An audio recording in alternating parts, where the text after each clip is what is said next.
Alors, on va parler d'accentuation.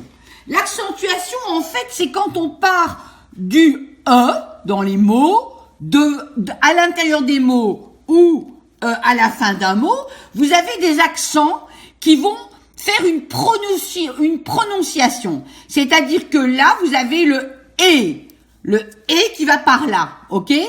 Là, vous avez le « Ça, c'est « et là, ça dépend du mot. Voilà. Alors, on va commencer par le « E » qui a l'accent aigu, ok? Donc là, on a aigu, accent aigu. Voilà. Alors, l'accent aigu se place sur la lettre E, voilà, sur la lettre E, dans beaucoup de mots. Alors, par exemple, on va mettre la télévision, malgré, présent, voilà. Donc, l'accent aigu, vous pouvez l'avoir à l'intérieur des mots ou, par exemple, élévation, voilà. Vous pouvez l'avoir aussi en début de mot, ok? Alors, il faut se dire que l'accent aigu, donc, on peut l'avoir simplement dans le mot et aussi, il se place sur les participes passés du premier groupe. Exemple, chanter, marcher, danser, voilà. Et bien là, c'est l'accent aigu, hop, hop, hop, sur le participe passé des verbes du premier groupe. Donc, participe passé des verbes du premier groupe. D'accord? Donc, quand vous avez un participe passé avec du premier groupe, vous avez l'accent aigu. Alors, pour ce qu'il en est de « est », donc là, vous avez « et » là, vous avez « est ». Alors, le son est, dans son dessin qui peut être simple, on va appeler le dessin simple, ici, il se trouve souvent à l'intérieur des mots, comme le manège, voilà, le manège, la crémière, voilà. Là, vous voyez que l'accent, crémière, voilà, ici. Là, c'est crémière, on dit pas crémière, on dit crémière, voilà. Donc, vous avez, à ce moment-là, le E avec accent pas aigu, mais grave, qui se trouve à l'intérieur des mots. Ok? Alors, vous avez, d'autre part, le dessin avec l'accent circonflexe, celui-là. Donc, circonflexe. Alors, lui, en règle générale, il se trouve aussi à l'intérieur des mots. Voilà, on va mettre intérieur, là. Exemple, la fenêtre. Vous voyez que l'accent circonflexe se situe dans le mot fenêtre. On peut prendre encore le chêne. Voilà, hop, hop, accent circonflexe à l'intérieur du mot. Alors, la seule possibilité, c'est quand le E se trouve devant un H muet. Muet, voilà. Exemple, le être, voilà. Là, vous avez également l'accent circonflexe devant le H muet. Voilà.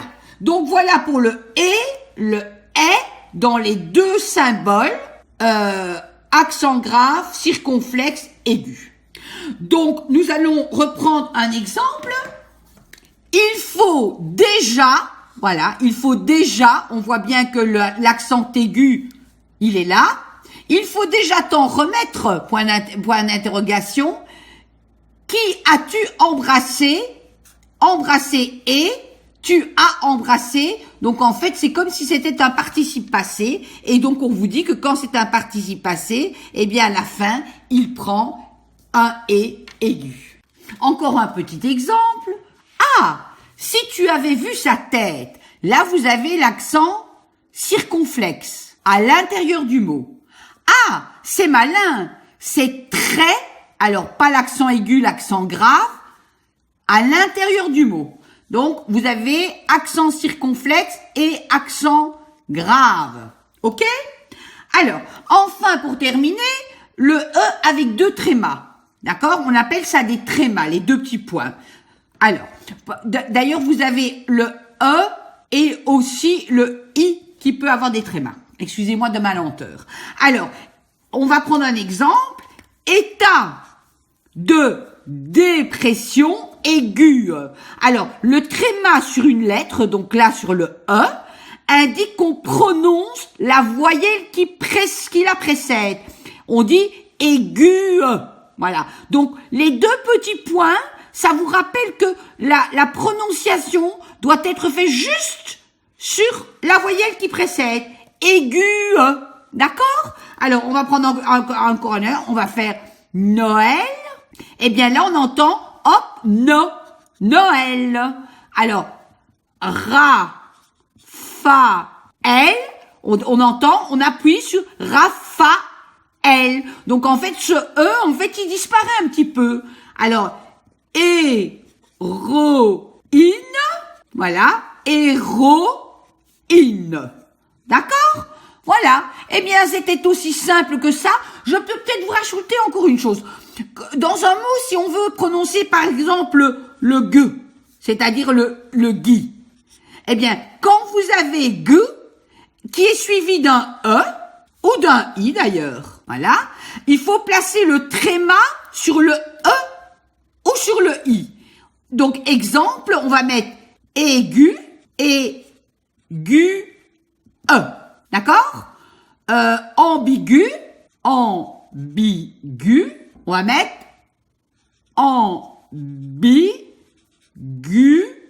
ambigu, voilà. Ça, c'est quand vous avez le G. C'est une petite remarque importante si jamais vous voulez. Ok? Allez, au travail Allez, ciao!